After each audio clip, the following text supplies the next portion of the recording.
Well, good evening. I'm Jeff Marshner, Assistant Director for Media and Government Relations here at the Hoover Institution, and also Chief Bartender, as you saw before.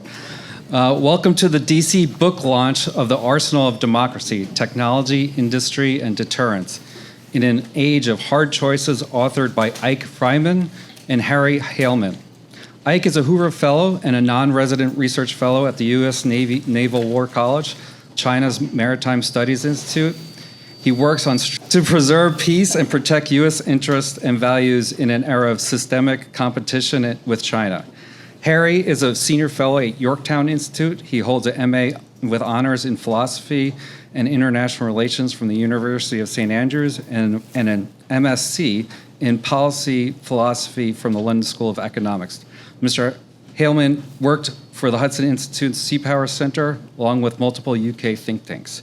And we are honored to have this discussion moderated by Admiral James Ellis, the Annenberg Distinguished Visiting Fellow at the Hoover Institution, where he oversees both the Global Policy and Strategy Initiative and the George P. Shultz Energy Policy Working Group. Over to you, Admiral. Thanks very much, Jeff, and thanks to all of you for joining us here this evening for what I hope will be an interesting and provocative conversation. Some of you have had a chance to grab a copy of the book, an advanced copy, by the way. But the epigraph with which Eyck and Harry begin their work is particularly apt. It's a quote from Franklin Roosevelt almost a year before Pearl Harbor, where he talked about, "We are planning our own defense with the utmost urgency. And in vast scale, we must integrate the war needs of Britain and the other free nations which are resisting aggression. This is not a matter of sentiment or of controversial public opinion. It is a matter of realistic, practical military policy based on the advice of our military experts who are in close touch with existing warfare. These military and naval experts and the members of the Congress and the administration have a single-minded purpose, the defense of the United States." Well, unfortunately, a broad single-minded purpose does not necessarily equate to consensus or agreement on ways, means, or ends. In an effort to bridge that gap, Eyck and Harry have noted that all the rigorous scholarly and policy literature on defense issues in the United States is written by experts and for experts. A vast quantity of thoughtful work already exists in the public domain, but unfortunately much of it focuses on relatively narrow questions, uses too many acronyms and too much jargon, and assumes substantial foundational knowledge about how military operations are organized and how they actually work. There's also a great deal of writing about emerging defense technologies. We see a lot of that in the trade press today. However, much of this literature is similarly technical, focusing more on the tech itself than on how it is productized, integrated into existing forces, and engaged in operating concepts and actually used in combat. By contrast, most non-specialist audiences learn about defense issues from journalists who are not given the word count to explain foundational concepts in depth. Journalists also face pressure from editors to use sensational language when writing about emerging technologies. Because the knowledge gap between specialist and non-specialist audiences is so great, it can be challenging for the latter group to follow debates about U.S. defense policy and procurement, let alone participate constructively in them. This has become an impediment to an inclusive national conversation about what must be done to preserve deterrence. Eyck and Harry go on to say, "This book is an attempt to bridge the gap. We came to write the book because one of us was a scholar of China who wanted a more comprehensive understanding of the U.S.-China military balance, and looking for reading recommendations, he approached Harry, a military analyst, and what followed has been a multi-year collaboration as two historians with very different backgrounds tried to synthesize a wide-ranging body of literature in conversation with technologists, senior retired military officers, and other historians. At the end of this process, they decided to write the accessible foundational book that Eyck Freymann was originally looking for, but that did not yet exist. People who want to set out on a similar intellectual journey are the primary audience of this work. They have therefore written the book to be widely accessible to members of Congress, to their staffs, to technologists, to investors, to policy analysts, and interested generalists. And I might add, as a long ago professional, it's also a great review for those that are involved in the military space today, so that you can understand all of the concepts that are actually in play when you talk meaningfully about redefining deterrence for this new era. As geopolitical tensions rise and the line between civilian and defense technology continues to blur, they aim to reach business leaders and entrepreneurs who may not have previously seen themselves as stakeholders in national security.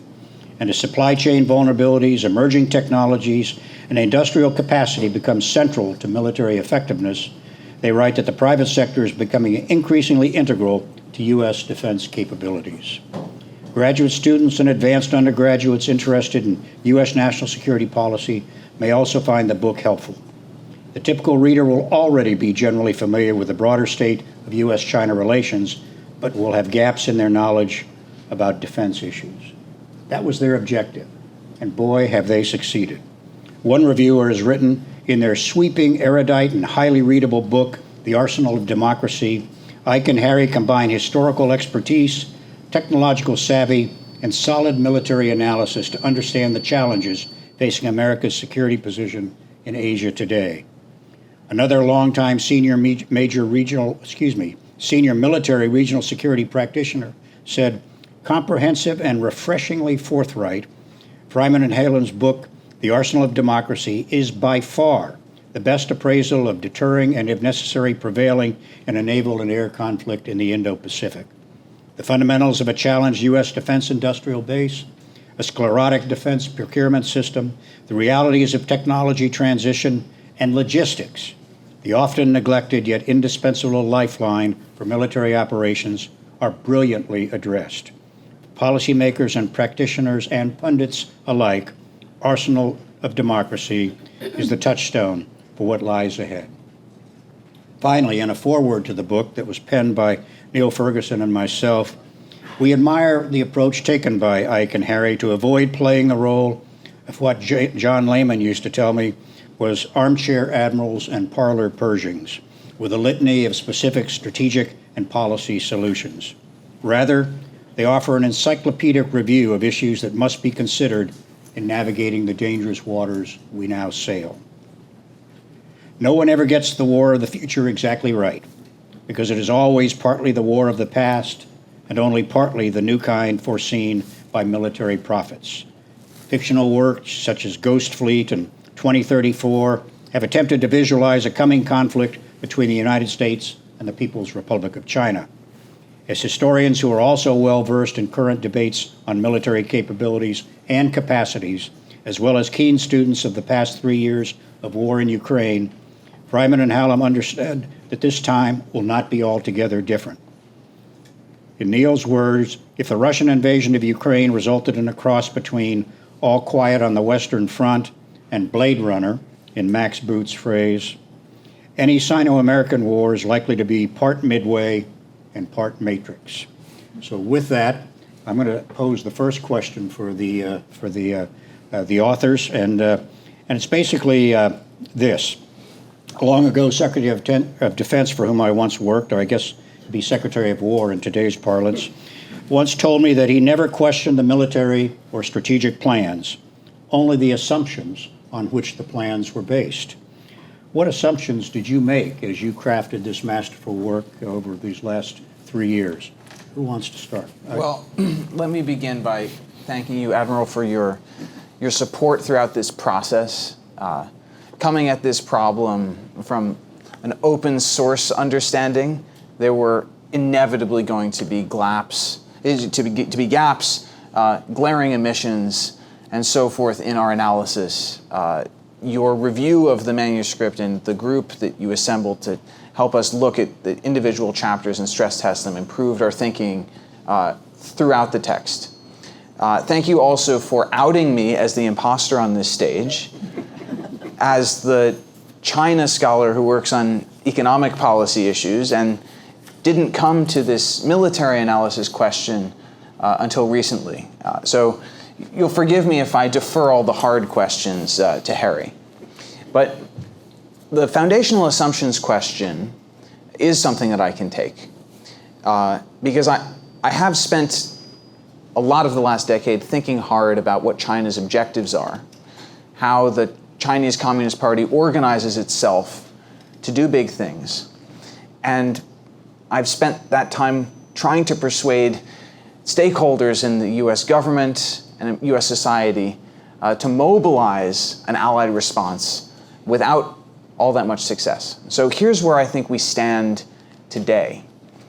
We have an administration that is committed to industrial revitalization of the United States, that wants to achieve technological dominance in emerging technologies, including but not limited to AI, which sees alliances and partnerships around the world as largely transactional, which regards China as a systemic competitor, but largely because of its trade surplus, and which recognizes homeland defense and hemispheric security as foundational to American foreign policy. In this context, we don't assume that we will see a doubling of the US defense budget over the 5 to 10 year window that we're thinking about in this book. In fact, we wouldn't be surprised if the defense budget stays pretty much constant in inflation-adjusted terms. But China's industrial juggernaut will continue to grow. China has embarked upon a major military modernization project, what the People's Liberation Army calls its 2027 Centennial Building Goal. And US intelligence tells us that that essentially equates to building a force capable of taking and holding Taiwan. It's important to remember, though, that China's military and strategic ambitions extend far beyond Taiwan. 2027 is just an intermediate goal in the broader project of achieving national rejuvenation by 2049. China wants to transform how the region is organized. It wants the United States ejected for all practical purposes from the region. That means it wants to break US alliances. It wants to control the sinews of trade. It wants essentially a version of what the United States achieved in the Caribbean around 100 years ago. So because of that, we assume China will continue adopting new technology, will continue to ramp up its defense spending, and will not be satisfied even if a Taiwan contingency happens in the next few years. We're looking out into the 2030s. Taiwan may be the first test case, but this is a problem set that extends beyond Taiwan. So it's in that context, constrained budgets, divided domestic politics, challenging alliance relationships, uncertainty about how fast or how we can reindustrialize the United States, and a growing threat from the most formidable strategic competitor we have ever faced, that we say we face some really hard choices. And they are not just military technical in nature. They touch every aspect of American society, and they touch our alliances too. And so with that framework in mind, we try to frame what those hard choices are and take a sort of wave-top view across the deterrent system, from scouting and strike to logistics, defense production, our fleet, our submarines, our space and nuclear capabilities, and emerging tech like drones. And we try to show how these fit together and how we can think about evolving our force from where it is to where it needs to be so we can deter a conflict with this adversary at an acceptable cost. Harry? As the, I guess, technical specialist alongside Eyck's policy chops, although it should be said, it's a pleasure writing with someone who comes at questions from a very different frame of reference. Not only do I learn a great deal from my co-author, colleague, and friend, but he helps me rethink how we should consider fundamental military questions through his frames of reference and through his lenses. Core to our book is not one single supposition about military technological change.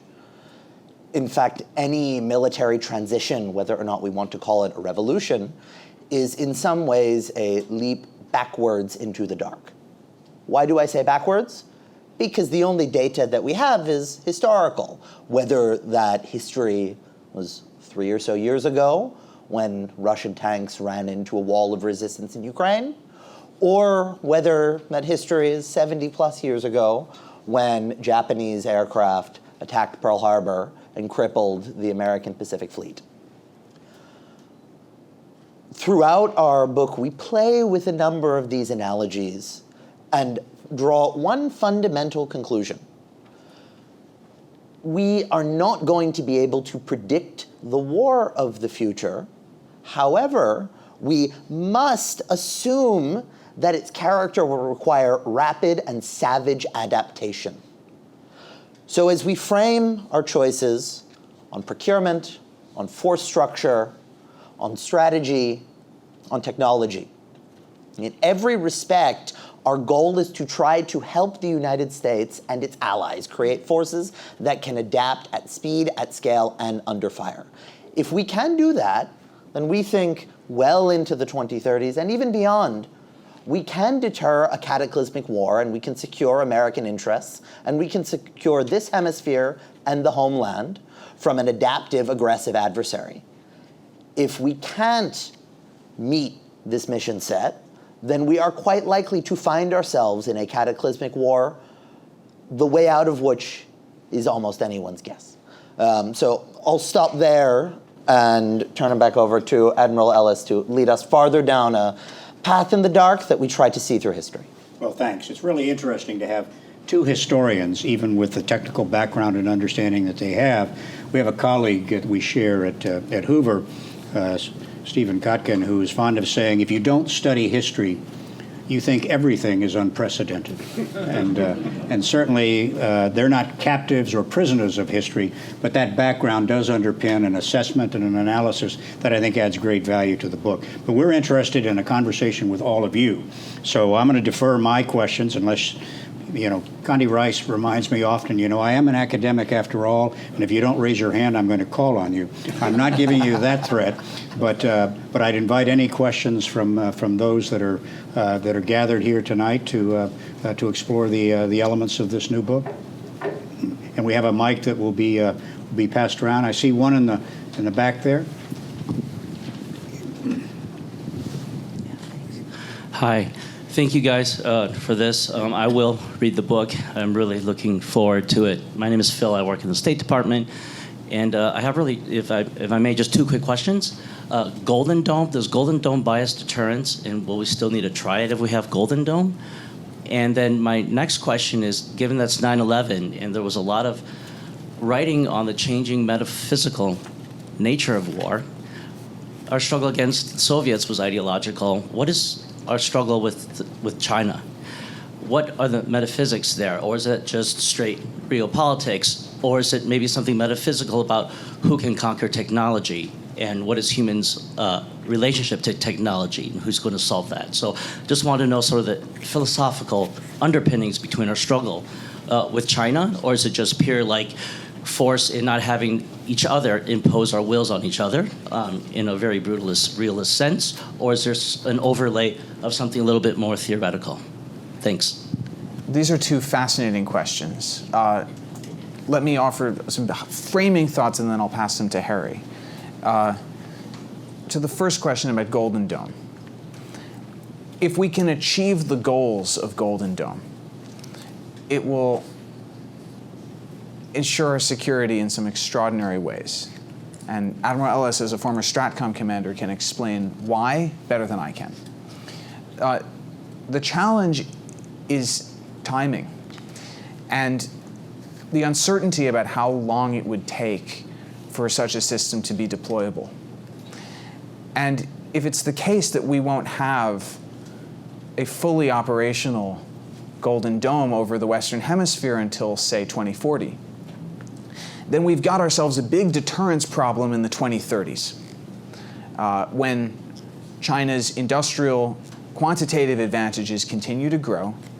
China adopts a growing set of emerging technologies that you can use asymmetrically against our forces, and China may have an opportunity to consolidate gains in the region that we may have to live with for the foreseeable future. So we don't talk much about ballistic missile defense in this book. But it's a yes and question. This is not mutually exclusive. We just think we're looking at a different time horizon. Not the things we can do right now with the capabilities we've got, moving them around from place to place. And not blue sky technology or stuff that is far from being productized. We're really interested in capabilities we already have, at least in prototype form, and then how we can deploy them, as Harry says, at speed, at scale, and under fire. That's the biggest question for, call it, the 5 to 10 year window, which is the most dangerous from the US-China Xi Jinping perspective. Looks like he's generously left you the metaphysics question. Well, he studied philosophy after all. Unfortunately, I did. On Golden Dome first, it points to a broader question about space power that we address quite directly in our book. Space power isn't an emerging domain. It's not an emerging set of capabilities. The United States won the Cold War in no small part because we leveraged space-based assets to do a variety of things to the Soviets that they had no way to counter. The reality of placing an enormous look-down intercept constellation first above our own hemisphere and then broadening that with a number of other classified and unclassified programs to create a real global infrastructure that can enable our forces is our adversaries are, of course, going to respond in kind. In fact, they already are. They make no secret of that. The Chinese in particular, also the Russians, to a degree the Iranians and North Koreans, all have a sophisticated set of counter-space capabilities. China especially has a number of likely co-orbital threats. Spoiler alert, if you can fly things around in space and repair satellites in space, you can also destroy them. Which means that we need to step back and instead of thinking about Golden Dome as a revolutionary step in our nuclear deterrent system, which it may well be, and instead realize that in this new Cold War with the PRC, competing and winning in space is going to be as important as competing and winning undersea, competing and winning on the surface, competing and winning in the air. And if we can't match that domain with our industrial capacity, with our strategic capacity, with our personnel know-how, then we are going to lose. So we need to step a little bit beyond our narrow framing and understand that deterrence being a system, the system's individual parts can't be understood without reference to all the others. I'll avoid real metaphysical discussion for a variety of reasons. We don't need to get too far into either Plato or Kant. But the competition with the CCP is in obvious ways as serious as the competition was with the Soviet Union and with the Communist Party of the Soviet Union. The Chinese have a different vision of world order, one that my co-author can speak to unbelievably eloquently. And they want to impose that vision of world order upon us by force if necessary. We can then talk about different theories of victory that we or they might have, different tolerances of cost, but the fundamental reality is Chinese ambitions extend well beyond their own hemisphere. They extend towards ours, and they extend towards the homeland.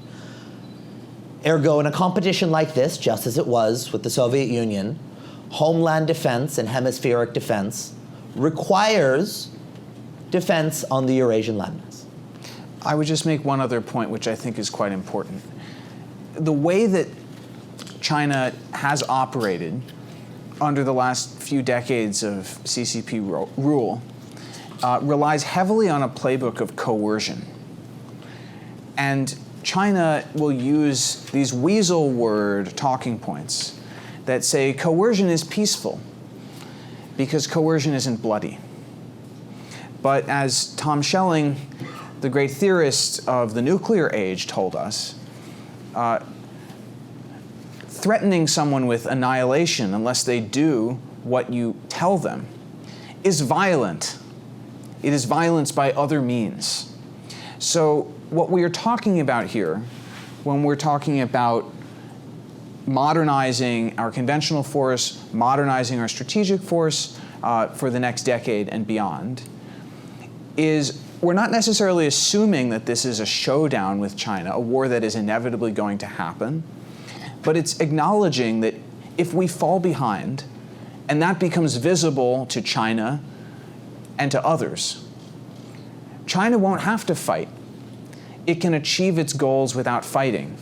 And that may be in some ways even more damaging to our interests, because it may speed their path towards the creation of a world order that's favorable to autocracy, that's hostile to our values and our interests. So it's very much about the ability to counter coercion and achieve what we used to call peace through strength. Front row. Thank you. Hi, my name is also Philip. I work at Palantir. Two questions. I'll take advantage of the precedent. One short one. I noticed just flipping through the chapters that there was not a chapter on cyber. Was that a deliberate choice? And if so, is it because cyber is overhyped, because it's integrated into all the other areas, or some third reason I wasn't smart enough to think about? And second, going back to like the Paul Kennedy model of you can count the pig iron someone produces, and that's a pretty good metric of the rise and fall of the great powers. If the Chinese actually end up accounting for 40 or 45% of manufacturing capability by 2040 or into 2030s, as some estimates have them doing, does any of the details matter, or is that just going to swamp the U.S. and allied ability to respond? I'll start here on the cyber question. It's a very good one. It's something that we thought about a lot when we structured the book. And your second answer is what we concluded. The reality of space is space touches every domain. But there are certain characteristics of space-based competition that we wanted to address both physically and, spoiler alert, in cyber context. Where cyber, similarly with broader electromagnetic questions, are integrated throughout the text. That does, I think, tell us something about how we should frame cyberspace operations, cyber tools, the broader EM spectrum. We can learn an enormous amount from how the Ukrainians have been doing that, how the Russians have been doing that. But yeah, it's an integral underlying capability that touches everything. There's no way that we could fight without it. Therefore, it felt out of place to treat it as a standalone thing. I'll leave much of the broader strategic discussion to Eyck. The only thing I would mention here is, one way or another, wars must be fought if you want to achieve things. The Chinese have constraints. Yes, the Chinese have enormous productive advantages. Yes, they have deeper missile magazines. Yes, they have more hulls in their navy. Yes, they can reconstitute faster. But the Chinese do not have an unlimited magazine of high-performance, long-range, ballistic, and cruise missiles. The Chinese do not have unlimited numbers of stealth aircraft. The Chinese do not have even a large number of ultra-quiet AIP attack boats.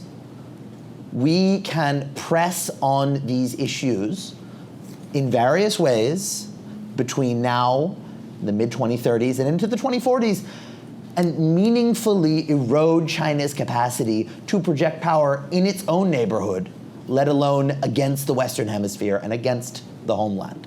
Naturally, long-range strategic competition has an unbelievably essential economic component that was foundational in our victory in the Cold War. But we can't underestimate the ability of well-structured, carefully identified offsets, doctrinal moves, and other specific choices that can impose enormous amounts of cost on a complex adversary military system, even if we operate at some disadvantages that are, quite frankly, in certain respects, going to be not unsurmountable, but very hard to catch up to without extensive cost. I would just add a couple of points to Harry's very helpful framing. The first is to reiterate Harry's line before. Deterrence is a system, and what we're interested in this book when we talk about technology, industry, and deterrence is that intersection between industrial power, technology, and institutions and operations. At some point, as Admiral Ellis has taught us, numbers do count. And while we start from the premise that all is not lost for us just because China has achieved quantitative superiority in a few places, there is a risk as China's quantitative advantages increase that they could miscalculate. For example, by telling themselves that they could drag out a war and tire us out. So cyber is a hard thing to write about based on the open source literature. Most of the most significant cyber capabilities are highly classified on both sides. Most likely, US cyber capabilities are very good. And particularly when we're talking about C4ISR scouting, the ability to see the battle space, to identify targets on the battle space, and to transmit their location and their disposition back to a shooter, cyber is an extremely useful tool. If these are space-based networks, or they're networks of drones or other assets that are seeing and sensing and have to communicate with each other, if you can interfere with that network, if you can spoof that network by inserting false information into it, poisoning its data, or even overriding it, then you can make your adversary effectively helpless, especially in the early minutes and hours of an engagement, and that can make all the difference. This is a very hard thing to quantify. It's sort of a soft network or system level feature, and that's why it's embedded into everything else. But this leads to your second question. Unless those qualitative advantages are absolutely overwhelming, that at some point numbers do count. And that's why we have to think about both of these issues together, technology, industry, and deterrence, and we have to understand how they interrelate. And largely this is about making sure that China doesn't miscalculate by allowing itself to believe that because it has big advantages in one particular area, that that's the whole ballgame. Oh, okay. Hi there. So I unfortunately, unlike my colleague, did not have the chance to flip through the book. I had only had one hand for the wine and one hand for the food, and the Lord did not bless me with a third. But FDR used the phrase arsenal of democracy in 1940 to describe, America giving weapons to our allies and not us fighting ourselves. And being that a full-scale war between nuclear powers is historically unprecedented, where do either your book or yourselves fall on America right now or in the immediate future arming our allies and partners, such as Ukraine, that is in a middle of a full-scale fight, and we might get benefits either from R&D from their use of weapon systems, or just degrading the Russians? This actually gets to the basic question of the role of allies writ large. So. No, precisely, and allies are embedded throughout the book.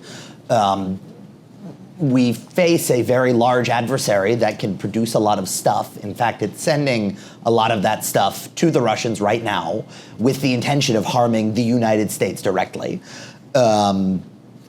Using our allies to offset both Chinese advantages and also cover our own weaknesses is fundamental.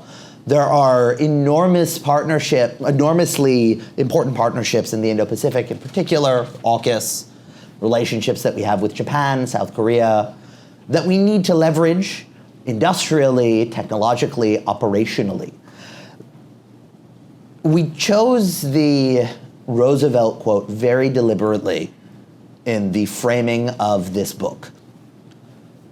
Roosevelt speaking, full well understanding himself that the United States is almost certainly going to have to send blood and treasure overseas and fight a global war directly.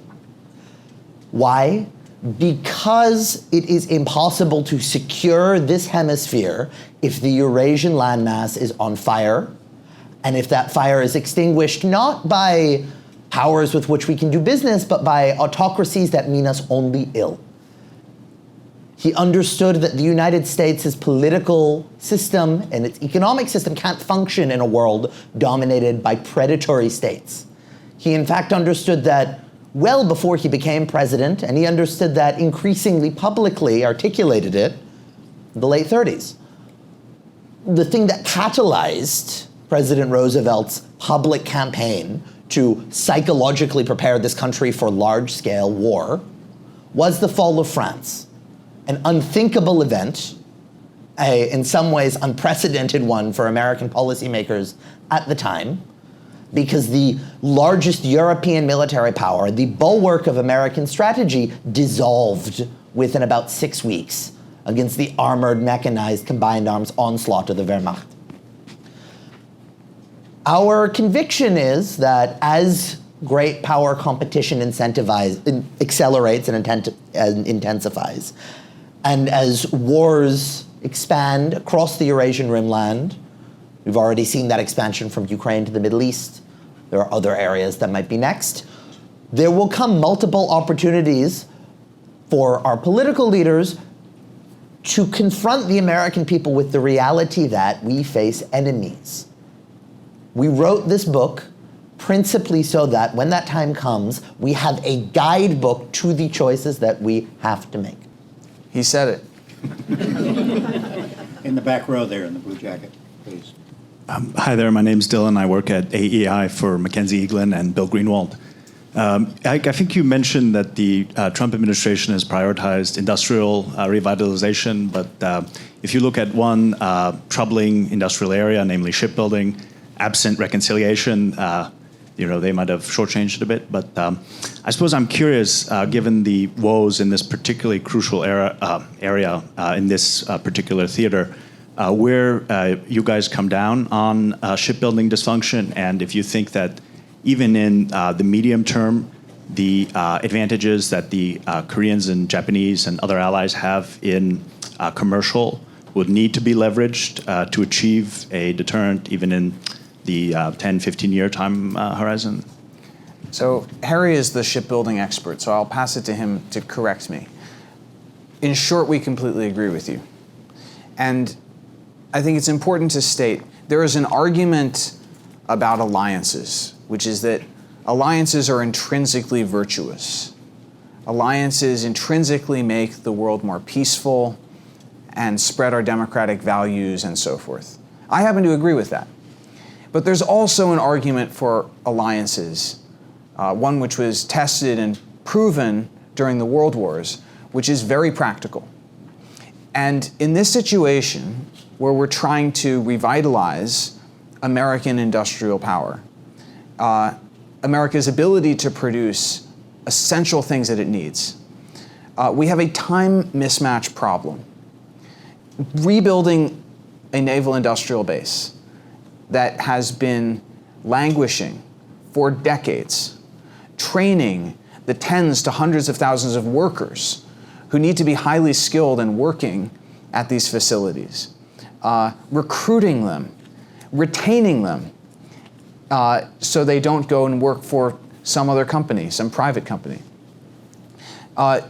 Acquiring, in many cases, the know-how, the capital equipment, and putting all these things together to produce in a cost-effective way.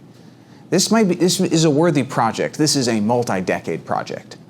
It's a multi-decade project, even in the best case where this will to do it is sustained across administrations and across Congresses of both parties.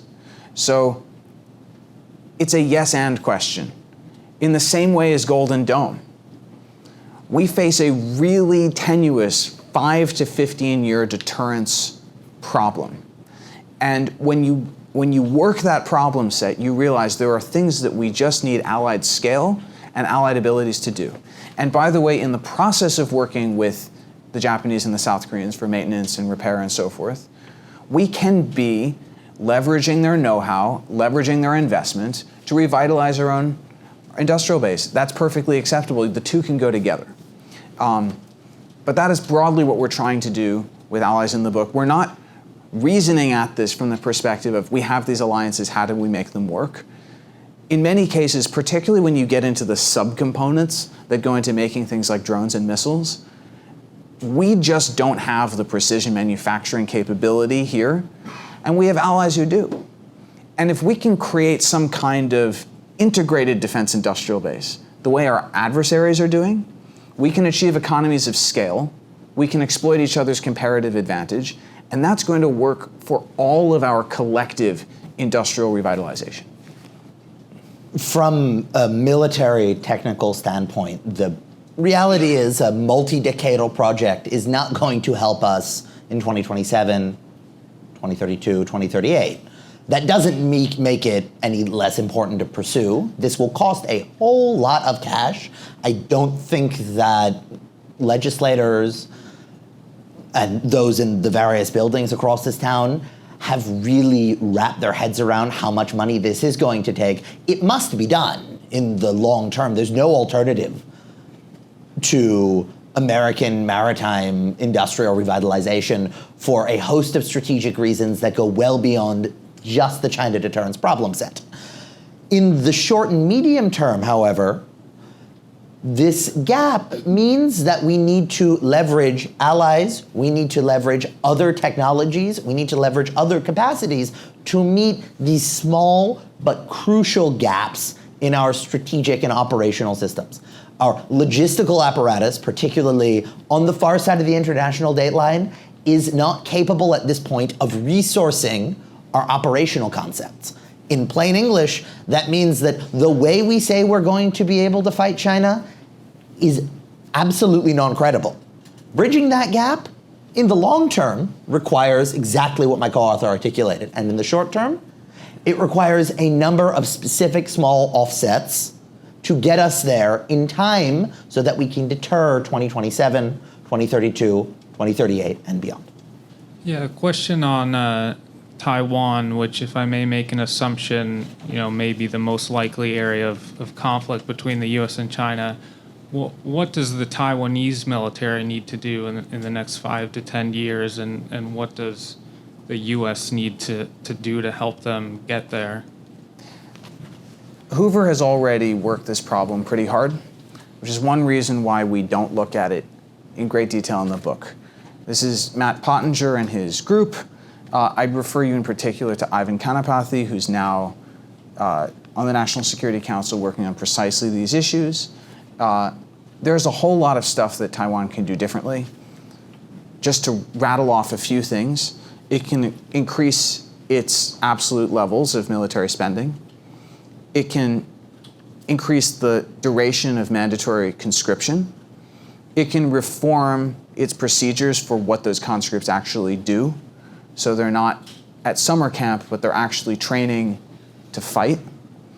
It can invest, as this government is already doing, I think very admirably, in whole of society resilience.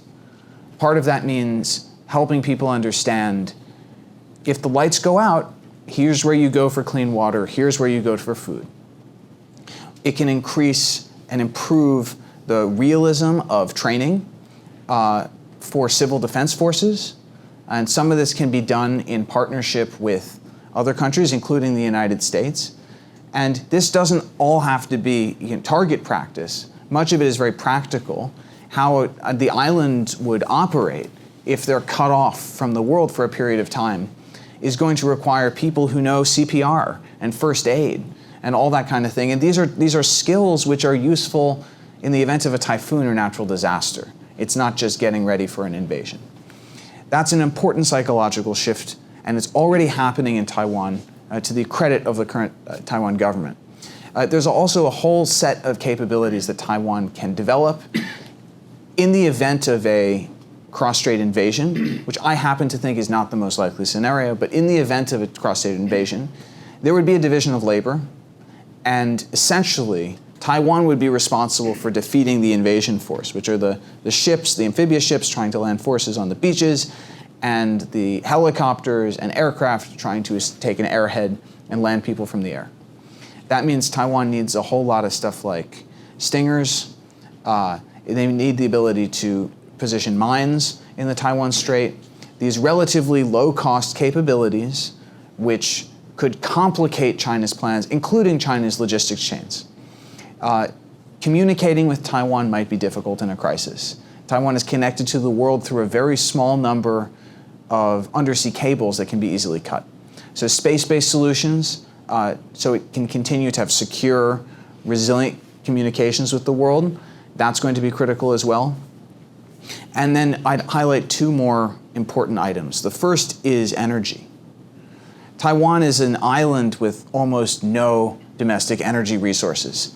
And it uses a lot of energy because it's a wealthy society that makes a lot of stuff, including stuff the world needs.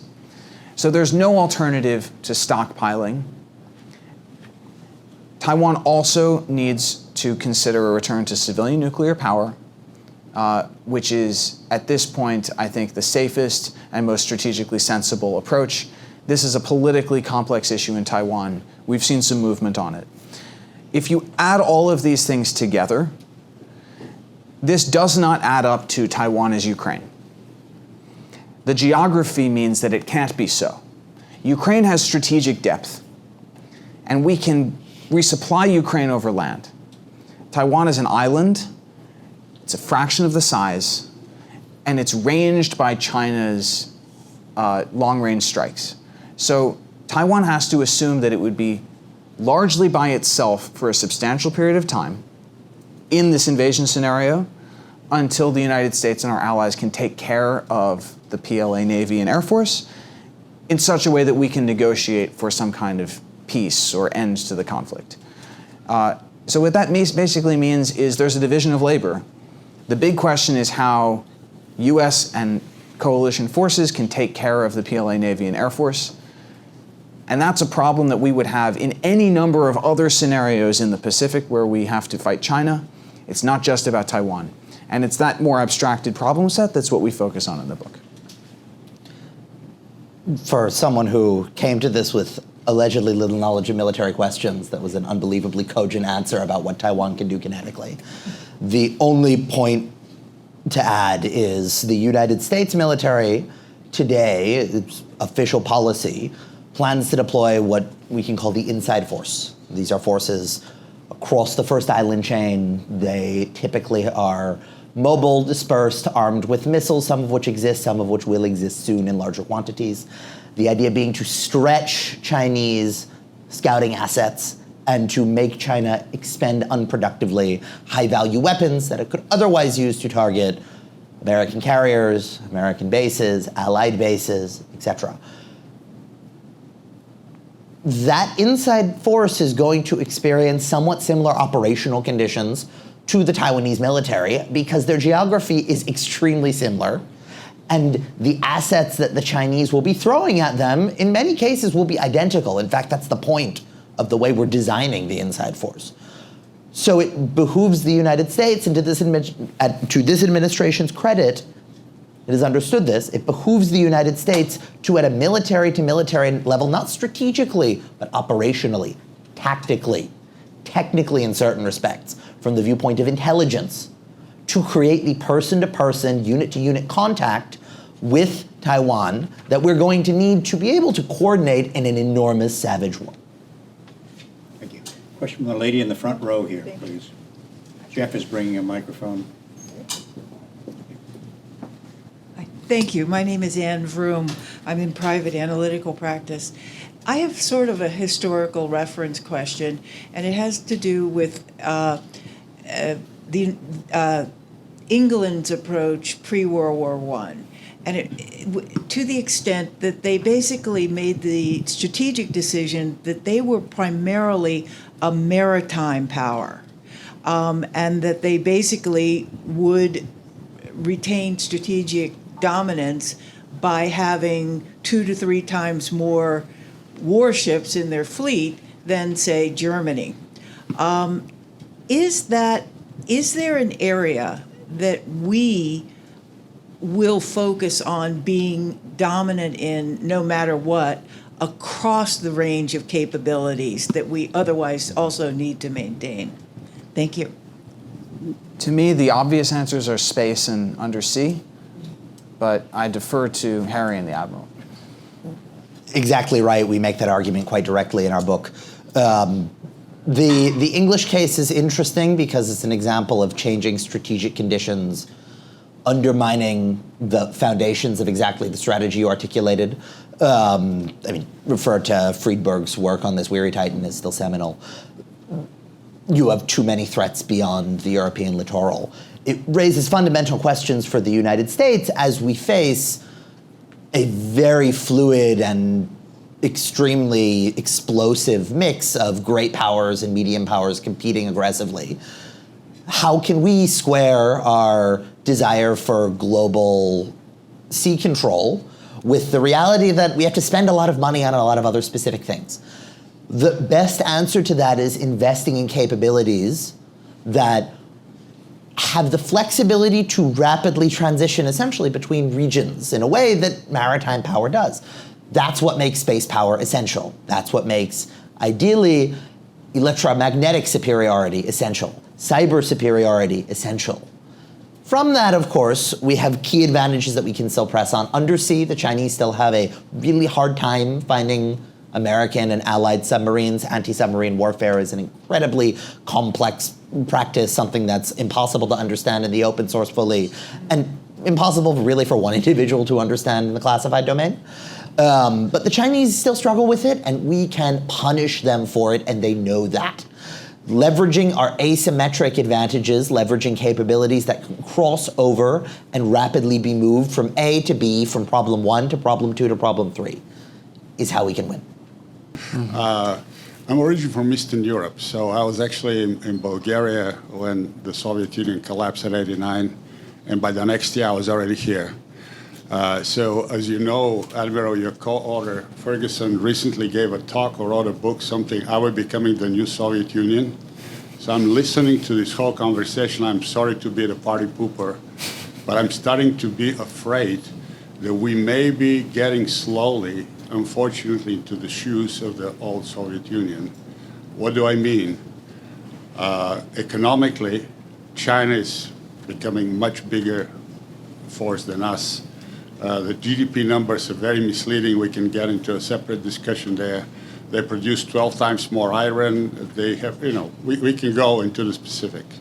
So we're starting to look a little bit like the Soviet Union with enormous military power, unmatched by corresponding economic power. And we're talking about all these allies here. We presume that they're going to be our faithful allies forever, but they have political leadership that they may start reorienting as they start to understand. I mean, we can talk about the trade relationship between Australia and China. We can see what already Hungary is doing in Europe. I mean, so the whole fundamental premises that are embedded in a lot of these discussions need to be examined. And the other thing that we start looking a little, so what was it fundamentally the problem of the Soviet Union? They had incredibly ambitious global objectives, and they were absolutely committed to protect their status quo with only military power, where economic power was faltering compared to the West, and they never considered any compromise until they collapsed. So are we in any frame of mind to think about some compromise? And then you guys are discussing this purely military interaction. We have submarines, they don't have submarines. We're getting 90% of our medication from there. We're completely dependent. If you look at our trade balance with China, I'm assuming you said you're an expert, we're actually importing a big part of our so-called capital goods from China, which is machinery and equipment for whatever, and industrial production in the United States is 10% of GDP. So I get all that stuff, but I'm just giving you the warning of somebody who's lived through this, through my personal, skin experience. And I don't know, I'm just going to listen to your comments. Well, thank you for the pushback. I'm going to explain as quickly as I can why I'm more optimistic.